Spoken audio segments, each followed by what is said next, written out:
Hello and welcome back to First Act, a podcast from Koshi's Business Builders. I'm Cess Busby. Thanks for joining me. Now, I'm usually joined by my lovely co-host Adam, but I'm afraid he's got tonsillitis, so no talking for him today. So you've just got me. And if you're listening for the first time, First Act is a delightful podcast where we take a deep dive into the origin stories of Australia's most fascinating movers and shakers in business and life. Now, I hope you find some fascinating insights into where great ideas come from and the often bumpy roads that we take to get there. So let's meet our guest. Today's guest is Catherine Velisha. Now, Catherine knows what it's like to be a woman navigating a male-dominated industry. As the Managing Director of Velisha Farms, Catherine is a force to be reckoned with in the agricultural industry. She's passionate about all things fruit and veg, and when she's not busy running the family business, she's got her hands full with Veggie Education, a support service for those in the veggie business, and Food Futures, which is helping to train the next generation of food experts. Catherine, thanks for joining me on the show today. Good morning, Cess. How are you? I'm fantastic. I'm glad we got over our little hiccups with our tech and now we're on our way, so that's great. I must admit, I couldn't have felt any more like a basic farmer when I was having to navigate that computer just before to try to get the tech going. So. There's nothing basic about you, Catherine. No. Well, I was very humbled about 5 minutes ago, I can assure you. Well, don't worry about that. Now, I feel like we've already broken the ice, but we usually start the show with our first act icebreaker. And your icebreaker for the day is, if you're a type of fruit, what would you be? Oh, if I was a type of fruit, what would I be? That's what I would like to be is probably something really tropical and rare, but probably what I am is I would say a banana. They're solid, consistent, but can be made into lots of things and maybe sometimes underrated or overlooked for something else, but is consistently come back to in the end. I'm not sure what fruit I would be. Maybe an apple. They're, dependable. Yeah, dependable. I do love a papaya, I must admit. That's probably my favourite fruit. I like a mango. Yeah, mango. They're good. Yeah. Or a stone fruit, but you don't really get any good stone fruit these days unless you know where to shop. So that's a bit unfortunate. A cling peach, that is definitely up there. I do like a peach. I do love it when it's coming towards summer and all of the stone fruit starts coming out at the organic markets and you're like, yay! Yeah, because too, it goes back to that, because we're so used to having everything all the time when we want it. It takes us back to that time where there was that reverence where you'd eat as much as you can of peaches until you got sick of it because you knew you had a small window. Yeah. We don't really have that in fruit and veg anymore. So I think that's what makes it so exciting, stone fruit. Yeah. And the little those little sugar plums, yum. Yeah, and all the Asian fruit. I live near Footscray and they have Saigon Market, and that burnt down unfortunately. But all the kind of weird fruit there, I love that stuff. I love all the tropical fruit. Magnificent. Little hairy rambutan. Yes. Now, you're a third generation living on the land farmer. Can you tell us what it was like? Did you grow up on the land? No, we didn't grow up on the land per se, and where our family is Werribee South, which is not really rural or regional. So we're about 30 minutes from Melbourne CBD, and 5 minutes from Werribee, which is probably a major city now really in Victorian Melbourne. So we lived about 10 minutes away from the Werribee South district, so I've never lived on the land per se. Yeah. But you've never been drought-stricken? No, I'm very much a city slicker. I don't have any of those kind of nostalgic regional stories, unfortunately, but my grandfather and his brothers came from Albania in the 1930s, and they came to Werribee South and started farming. And the reason they started farming vegetables was because of World War II, and the Puckapunyal Army base needed fresh vegetables. So that's kind of why Werribee South turned into this mecca of vegetable growing, a market growing area. And then they had kids because, they got some wives, as they do. They called back the country and got some shipped over. Not such romantic love stories in the European 1930s. So, yeah, they got some wives sent over. And then they had some kids because they needed some workers. And one of them was my father. And his cousins all worked on the farm, the vegetable farm, and then they worked together as a family business. But as the saying goes, too many chefs spoil the broth, so they all kind of separated into separate businesses, but they all still worked in with each other in the industry. And then I started working in that business, my father's business, when I was 19. So that's been 20 years. Wow, that's a long time in the family biz. So a long time. What were the first veggies that they grew on the farm, just out of interest? So because Werribee South was mainly Italian migrants, we were Albanians, but so kind of broccoli and collies was the main thing that was started there because of that kind of Italian heritage. Still, Werribee South itself produces 70% of all of Victoria's cauliflowers. So 70% of all cauliflowers sold in Victoria are Werribee South collie. 50-odd% broccoli is Werribee South and 30-odd% iceberg. So even though it's such a small area, it's still a really highly producing quality area. Yeah. And the reason kind of is for that too is because we don't, in Victoria, we touch wood, even though it's underwater at the moment, we experience less extreme weather than some of the other states. So it's a pretty reliable little pocket down there. That's fortunate for you and the family biz. Yes, it is. So was the plan always to go into the Velisha farms? Never. Not at all. Not in the slightest. You were like, nah, get me away from this farm stuff. We have a lot of growers that grow for us. So we have a packing facility down in Werribee South and a distribution centre. So that's probably kind of really our main function in the horticulture industry, even though we do grow a bit, but we mainly have growers that grow for us. But, yeah, I went to uni when I was 19, as you do after school, and I didn't really do much there. And then Dad said, you can't be lazy at school. So if you're going to be lazy at school, then you have to come and work. So I thought, I'll do that for a little while until I work out what I want to do and be when I grow up. And then I think I just kind of stayed there for a while, and it was probably really more to not really being confident, feeling like that I couldn't really do anything else per se because, once you kind of get into the motion, working for Dad was both hard and easy at the same time. The pay was probably better than what I deserved to be paid. So all of those kind of comfort things kept me in there. And I was pretty young, and I know people would find it a little bit hard to believe, but I was really, really quite insecure and unconfident. I've definitely grown into that of latter years. But yeah, my 20s were pretty unsure years, to be honest. I didn't enjoy working in the business. I didn't really see anything in the industry that was that remarkable. If anything, it was a bit toxic, I would suggest. And I think it was just to the lens I was looking from. So that's what I liked about this podcast. It's, it's definitely, there's definitely not all happiness along the way of careers, that's for sure. No, there's often a few bumps in the road. Yes. Yeah. So what was your first job? It was in the packing facility then? So I started just packing. So we secured a contract with Aldi supermarkets. So that was about 20 years ago, and they were the German company that was going to drop all the grocery prices. So my father, through charm, I secured that, and it started really small. So I was doing that order myself, which was 1 box of broccoli, 1 box of lettuce, and 1 box of collies, I think. And we stuck it in the car, and I'd drive it up, and I'd be finished work within 2 or 3 hours. And then that's even though I wouldn't tell anyone that.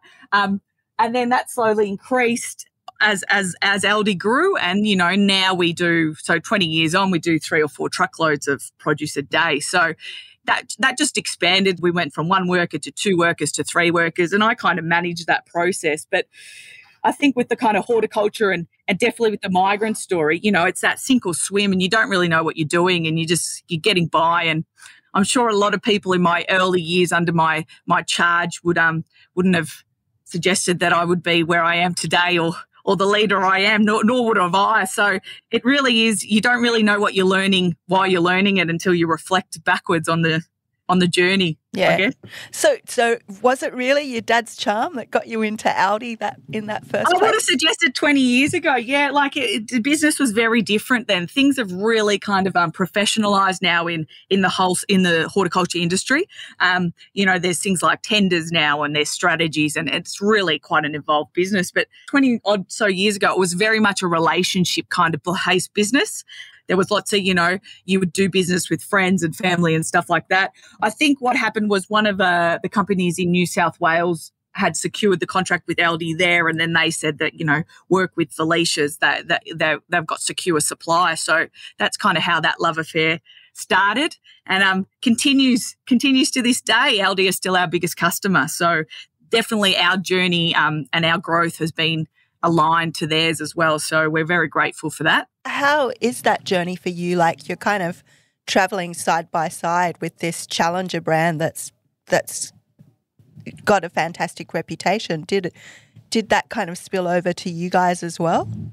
Yeah, look, I think what's really good. We do serve the other chains, but just not directly through other people. But Aldi, there's an ethos I like about Aldi. They really still are very much a family business. The Aldi story itself is fascinating.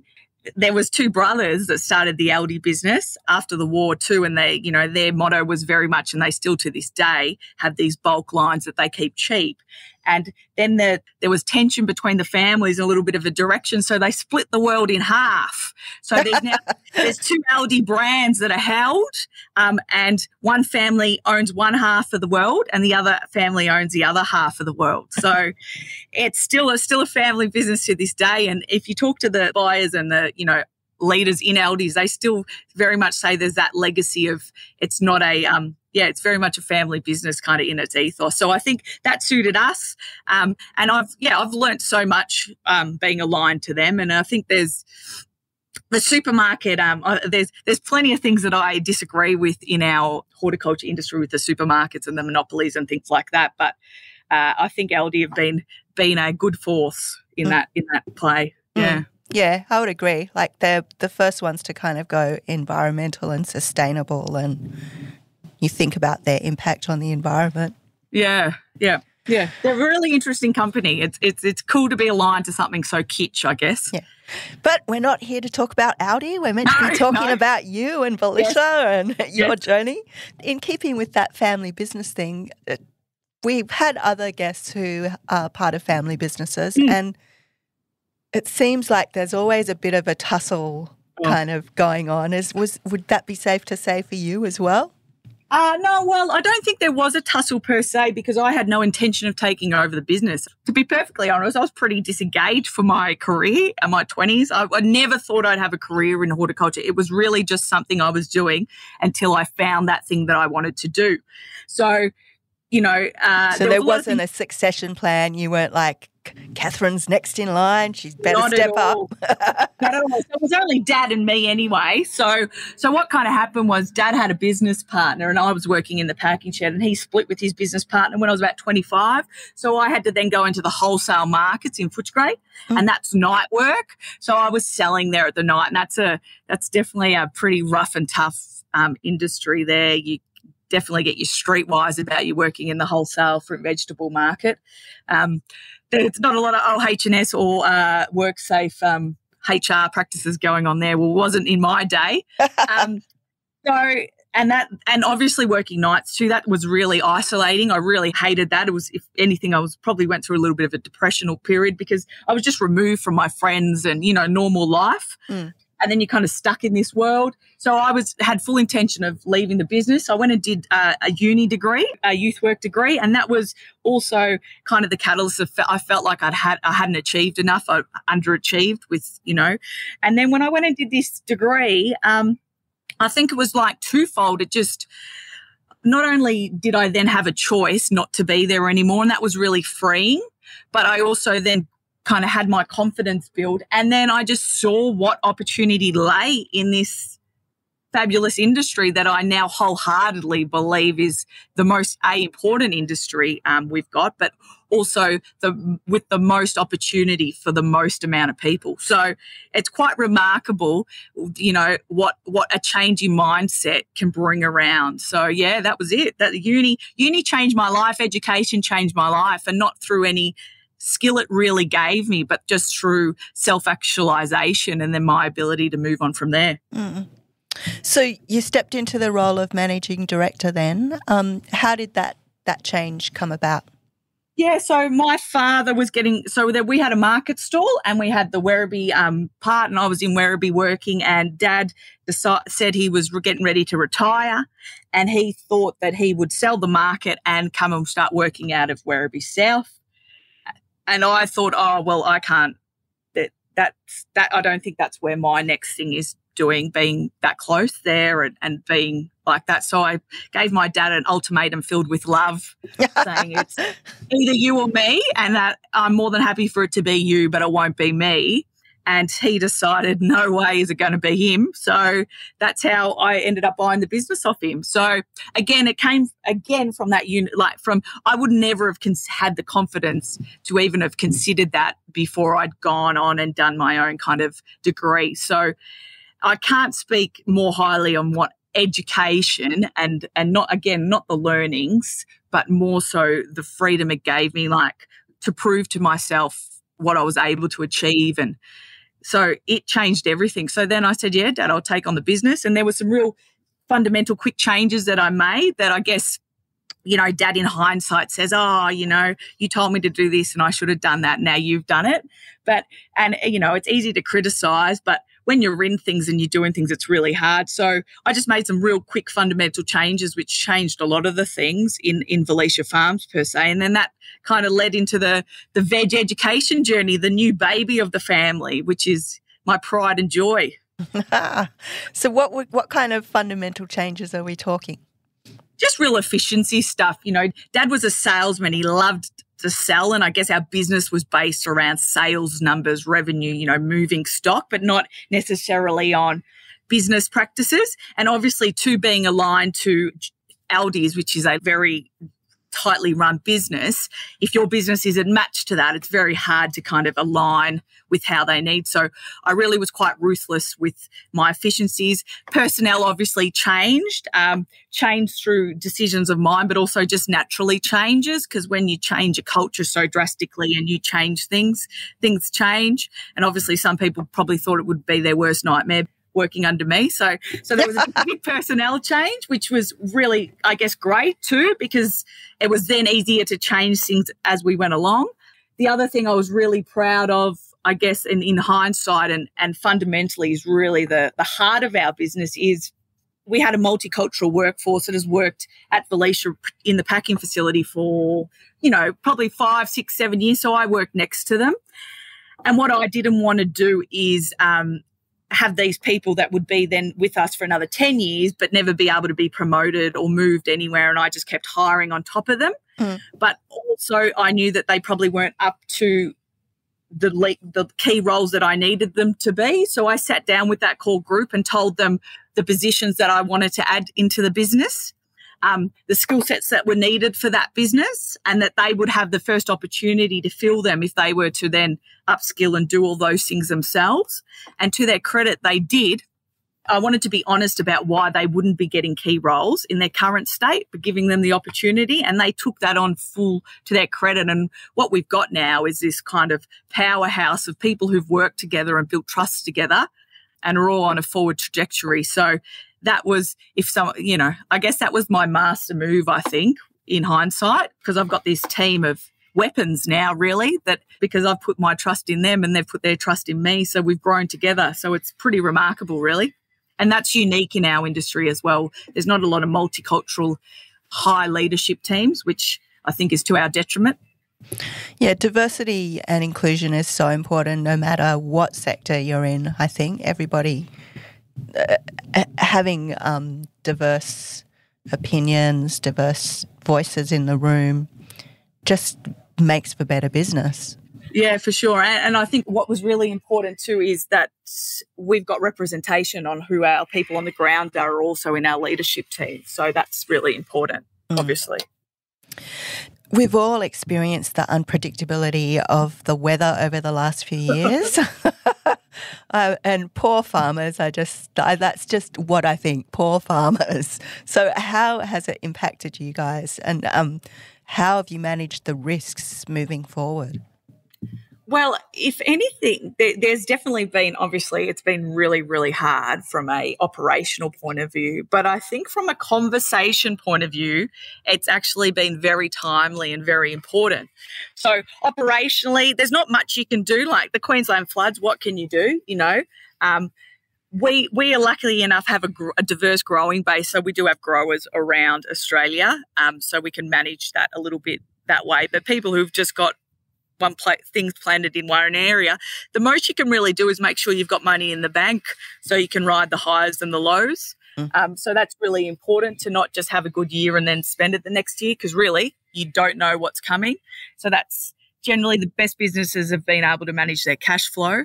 But I think what's really been great is now we can start having some more of these conversations around what value is fresh produce to us. The realities, we were just talking about the peaches, the realities of having food available or products available 12 months, the costs on both the consumer, the planet. There's so many conversations that I think, not just conversations, decisions that we have to make as a society about what we hold as really important, and then make some policy changes around that. I really think there's some real big policy decisions that need to be made around our food and fresh produce in particular. So are you part of any lobbying groups? Do you lobby the government in regards to policy changes? So not in policy changes, but with Veg Education, which is an RTO now, we are working closely with government agencies, both local and federal, around, training and how do we get more people into the workplace. I work with Nutrition Australia and those other bodies trying to create programs around the consumption of veg and also just the understanding of veg. The $12 lettuce, as much as I hate to talk about it, because I think it was, hyperbole used and probably really muddied a very important conversation. But the $12 lettuce is a bit of a prime example that there was an extreme weather event that happened, and that wiped out all iceberg lettuce. So $12 lettuce was because there was no lettuce around, and we've really, the market didn't want anyone to buy them. But as humans are, the scarcity of that product made it so much more attractive. Yeah. So then there was this frenzy around not being able to get lettuce. And for years and years, we've been having conversations how iceberg lettuce is a dying product. Yeah. And that salad baby cos and everything like this happened. And then the whole toilet paper COVID kind of thing happened to it. And it just really shines a light on, what as Australians, what are we expecting from our food? What do we really want from fresh produce? How do we maintain it? And I think that's why the Veg Education piece, I think, is the missing piece, because it's really talking about the supply chain, what goes into growing, and really understanding it. And I don't actually have an opinion either way about what's right or wrong. I'm not going to pretend that I'm smart enough to know those answers. But I think the key is to let people really see it all for what it is, the industry, the things, the problems, the good, the bad, what our choices are, and then make some more informed decisions about what do we want, how do we want to go forward. And that's obviously where the policy piece plays into it. How do we get people eating more fresh produce? What is this fascination with the perfect fruit and vegetables? All of these different things going together. So yeah, so many things to talk about. And we'll talk about that more after this short break. We're back with Catherine. Thanks for listening, everybody, and thanks again for joining me. Now, we were just talking a little bit about your Veg Education and your Food Futures programs, and there's no denying that you're super passionate about the sector, and it seems like education and innovation are very, very important to you. So what made you found these two education companies? it was a bit of a pivot, firstly, about how do we, also shore up Velisha Farms. And it was a kind of, I guess, a real basic risk mitigation in like, what else, what do I know and what else kind of other areas could I go into? So that was kind of the formation of it. But what it has grown into, and I guess what it has even grown in me in a passion sense, I kind of feel like how has this not existed before this? But, this fruit and vegetables, let's be really blunt about it, other than air and water, do humans really need anything else to survive? I'm sure the meat and dairy people might suggest that there is, but I don't believe really fundamentally there is anything else that we need to survive on other than fruit and vegetables. So we're stating that the little that we know about it, the little that we really as consumers value it or care about it, how it gets there, and really the little support the industry gets, is just, it's mind-blowing if you think of it that way. So veg education really is made for industry. It's not made for me or for Velisha Farms or anything else. I think firstly, we have a crisis with attracting and retaining staff in our industry, and that's because of the conversation around our industry and what people think is horticulture, compared to the reality. So we want to, attract people by telling the real story about the opportunities that exist. That really is also linked to that migrant story where, we are the original entrepreneurs. We're the original startups. We're not framed like that. And, we really do value hard work. So bringing that in, there is so many opportunities for so many different people. Doesn't matter what your race is, doesn't matter what your sex is, even though it is a male-dominated industry. I always kind of say that, if you're kind of trying to find that 20 cents in the dollar, girls, horticulture is the industry to come and find it in, because we're so thirsty for talent that if you just show us talent, we don't care what you are or who you are, you'll be put at the top. And that's really true. And I feel like I'm a representation of how true that is. So that's that first piece. And then the second piece is we need to understand about how much effort and inputs and everything else go into growing vegetables. And as growers and as our businesses, we've left that conversation up to generally retailers, chefs, everything else, every other business to kind of profitize from. And I think it's time that we start to derive that value back to us, because it's our story, it's our risk, and it's our hard work. So if people go to veg education, if they're working in the industry, what are they going to find? Well, we've got industry training, but the schools program is what everyone loves talking about. So we've been running primary school programs. So we've had like 4,000 students through Velisha Farms this year. And now there's this thing called Food Futures that we're creating for next year's high school. And this is what I'm really excited about. It's about linking home economic subjects, VCAL subjects, filling them with supply chain and industry connections. So it's all about the horticulture industry. It's all about the restaurant industry. You'll be hearing from me. You'll be seeing videos from, people like Cobram Estate, Perfection Fresh, understanding what it goes into growing a banana and olive oil. We've got Rice Paper Scissors, which is a restaurant chain in Victoria involved.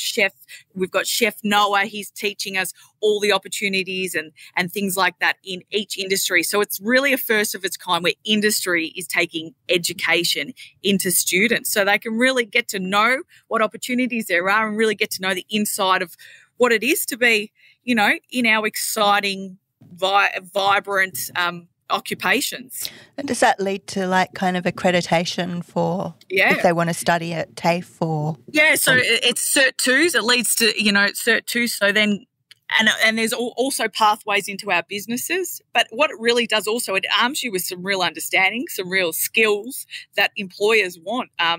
You get to see, hear and taste all about the supply chain, really understand sustainability and all those impacts coming from a business mindset as well. There's so much talk in the media about so many subjects and they're so simplified and they're so polarized, because that makes a good story. There's a good, a bad, there's a black and the white. Nuance is gone these days, but I think nuance is the key to solving anything and being able to see both sides and being able to empathize with both sides and finding solutions that are, not perfect, but move things forward. Perfection is unachievable, but progress is what we should all be aiming for. So, and that you can only understand if you understand all of the different aspects and where everyone's coming from. And that's what we try to do with Food Futures. So was it partly born from the fact that, like you spoke about, there's this massive skills shortage? You had a skills shortage in your own business where you needed to get people to step up and train. Is that also part of the reason why you started Food Futures? Yeah, for sure. There's a huge shortage, job shortage, but there's a knowledge shortage. And I want people to come and get careers in horticulture because you can get such well-paying, exciting career. And like I said, is there anything more important than horticulture? Like growing, that's the way we save the planet, and it's the only food we need. And we need people who have got new talent, new visions, new leadership. Like we need it here in this industry. There's no more important industry, So I want to show people that. I want to show people the opportunity. I want to show people the importance of it. And I want the best and brightest in horticulture, and not, it's always kind of been seen as as one of the lower tiered occupations. And it just seems, ludicrous to me, really. We all need fruit and veg to live. That's it. Exactly. Should be like up with doctors. Yeah. Yeah. And again, this is where Food Futures comes from. People don't pick occupations generally because they have any idea of what the day-to-day look like. You pick occupations based on much more kind of, ego is not the right word, but like who you see yourself as a person, the feelings that it, connects, where it puts you in society, all of those things, right, is a lot of driving forces behind career choices. Well, if we really show what horticulture truly is about, well, then it should be as revered as being a doctor or a lawyer or anything else, because there's nothing more important. So I'm trying to create those feelings for young people to feel like, yeah, I want to be, a marketing manager in a horticulture business because I want to market fruit and vegetables because there's nothing more important. And that's filling me with esteem other than just being a doctor or a lawyer. So it's all of that. There's so much that's going on, but and again, I think it's the nuance that maybe is what we're about. It's not about polarizing. It's not about black or white. It's about bringing it all together and just showing it how it is. And I think if people see how it is, they'll see how good it is. Do you think it's about highlighting that purpose element of the piece as well? Yeah. The purpose and opportunity and the reality of how you can change it too. You can only change it if you've got a seat at the table. So come and get the seat at the table of the most important industry, and let's, change the world for the better through this integral part. You mentioned earlier, that the sector is really thirsty for more women, and as a woman, you said you've had plenty of opportunities, but have there also been challenges because agriculture and horticultural are traditionally kind of male-dominated industries? Yeah, I've personally had plenty of opportunities, and I think that's and I won't be naive enough to say it was just merit at all. It's been because of those family connections. I've also been protected probably from a lot of things that other women have experienced that I haven't had to experience, or have experienced but had the safety net of being able to kind of protect myself without the risk of my job being jeopardized because of being a daughter and things like that. So by no means am I pretending that horticulture is the perfect industry or doesn't have its challenges for women. But what I do really believe in is the opportunity it has for women. And the more women we have in here, the more diversity we have in our leadership groups, we change the culture, and then we make it a culture that we want to be, which is, a safe, inclusive, dynamic, inspiring place. So, it is a burden. And I sometimes, I always talk to a few of the guys that, work with me at Velisha and say, when you're a man, and you run a business, you can just be a good businessman. No one expects you to change the world. Like, you can just like running a business, and that's good enough for everyone. But when you're a woman and you're a leader, everyone also expects you to care about everything. And the reality is you don't care about everything, but you do care about what you care about. And that's why it's so important to have more people involved in it, because I care about certain things, but I don't care about other things. So we need people who do care about those other things, you know? So, and it also then takes the burden of us as women. We don't have to care about everything, because I care about A, and Sess, you care about B, and you take care of B, and I'll take care of A, and we can do this together, you know? So it's sharing the load of care too. I like the sound of that. So when you were moving towards this this new kind of role and vision of who Catherine is, were there any role models for you? No, probably not, to be perfectly honest. Not really. I've had a lot of supporters, you know. People have been always really good to help. I've asked, you know, for advice and things like that.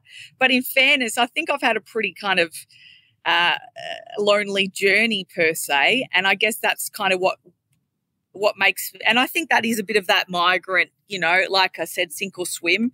None of us have had the skill sets or been taught to, you know, we've been trying to survive ourselves to really be able to lead or help other people. And I guess kind of building my own capacity now, I don't want to be that kind of leader for everyone else. I do want to be a far more supportive leader and kind of help people.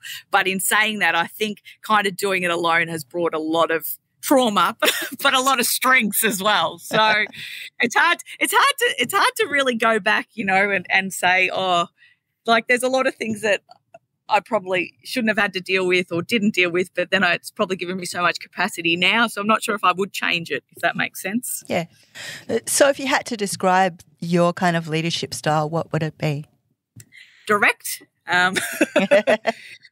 Direct, but I think that is also good, because people are able to really. I'm direct. I used a lot of humour, obviously. I think it's brave. I lead by, I guess, example more than words. People have seen me kind of turn a corner and really, you know, go out there and chase stuff, and hopefully that inspires others to do that. And I guess, yeah, I do try to be as supportive as I can, but there is a bit of tough love sometimes I throw in there, and I don't think that does any harm, particularly if you want to be at the top. The reality is it's a hard place to be. So it's like training in the gym. If you want to be an Olympic athlete, there's no point in not being game ready. I think it's consistent. It's courageous, but maybe it's a little self-centered at times. I think we're all a bit self-centered at times. I wouldn't take that as a bad thing. You'll have to ask my team, really, if you want the truth, probably. How I see myself and how they see me is probably very different. Send me their number and I'll get the info. Now, entrepreneurship, you mentioned very early on in this conversation, you know, like that farmers are like the original entrepreneurs. And that's something I've never really thought about before, but it's pretty true, really. So what would your advice be to anyone that's considering the entrepreneurial journey? I think it chooses you as much as I think if you're thinking, oh, I'm going to be an entrepreneur, as that's what I'm going to be, you're a fool, because it's not really that great. Like it's it's not something you choose. It's just like something that evolves. Oh, this is a business idea. This is how you are.